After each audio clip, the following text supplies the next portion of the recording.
तो सबसे पहले मैं आपको यह बताना चाहता हूं कि ये यात्रा हमने करी क्यों और दो यात्रा क्यों की, एक कन्याकुमारी से कश्मीर और दूसरी मणिपुर से महाराष्ट्र।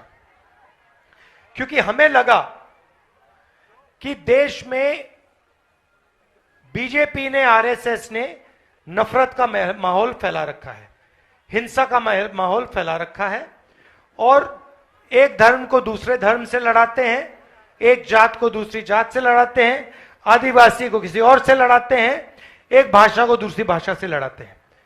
तो हमने सोचा कि प्रेस तो हमारी बात उठाती नहीं है। आप जानते हो कि प्रेस वाले अदानी जी के लिए काम करते हैं, बड़े बड़े उद्योगपतियों के लिए काम करते हैं, तो वो कमजोर लोगों की आवाज तो नहीं उठाएंगे, पिछड़ों की, दलितों की, आदिवासियों की बात तो नहीं उठाने वाले। तो इसलिए हमने सोचा कि आपके बीच में आकर हम आपको जोड़ने का काम करें और आपके जो मुद्दे हैं, आपके जो समस्याएं हैं, उनके बारे में हम बोलें। तो यह लक्ष्य था। पहली भारत जोड़ो यात्रा बहुत सफल रही और लोगों ने हमें कहा, देखिए आप कन्याकुमारी से कश्मीर चले तो झारखंड का क्या होगा, उड़ीसा का क्या होगा, हमारे जो गांव हैं वहां से तो आप निकले ही नहीं। तो इसलिए हमने मन बनाया कि दूसरी यात्रा हम मणिपुर से शुरू करेंगे और महाराष्ट्र तक वो यात्रा जाएगी और झारखंड के बीच में से निकलेगी। और इसलिए मैं आज आपके सामने यहां खड़ा हूं, भाषण दे रहा हूं। दो तीन चीजें झारखंड की जनता ने, दो तीन चीजें झारखंड की जनता ने, अलग अलग वर्गों ने मुझे बताई। अभी मैं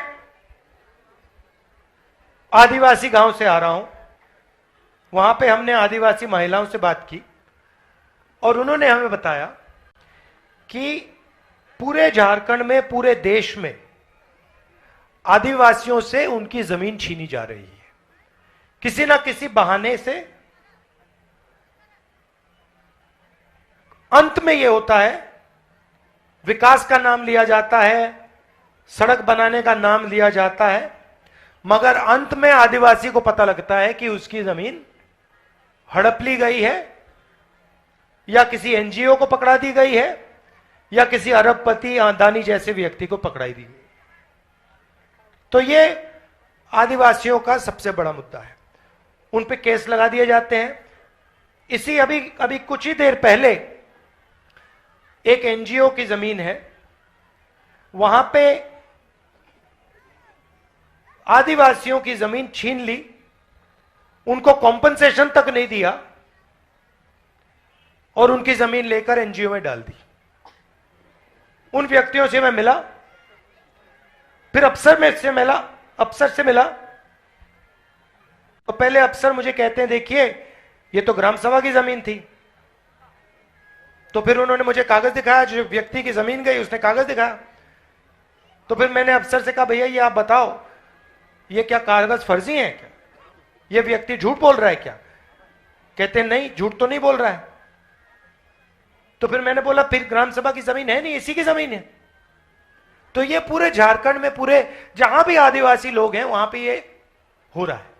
हम एक कानून लाए थे, पैसा कानून था। दो कानून है, एक पैसा कानून, एक जमीन अधिकरण कानून। जमीन अधिकरण कानून में साफ लिखा गया है कि ग्राम सभा से बिना पूछे जमीन नहीं ली जा सकती, और अगर जमीन ली जाएगी, भैया नारे मत लगाइए, अगर जमीन ली जाएगी तो मार्केट रेट से 4 गुना ज्यादा पैसा दिया जाएगा। और अगर, मजे की बात सुनिए, अगर जमीन ली गई और 5 साल में उस जमीन का प्रयोग नहीं किया गया तो वो जमीन वापस दी जाएगी। अब झारखंड में लाखों एकड़ जमीन ली गई है, पिछली सरकार ने ली थी, लैंड बैंक बनाया, उसका कोई प्रयोग नहीं किया। तो यहां के आदिवासियों ने मुझे कहा, और सही कहा, कि 5 साल हो गए, ये जमीन अब वापस जानी चाहिए, हमें वापस मिलनी चाहिए, किसका कोई प्रयोग ही नहीं हुआ। तो तो ये एक आदिवासियों के सामने सबसे बड़ा मुद्दा है।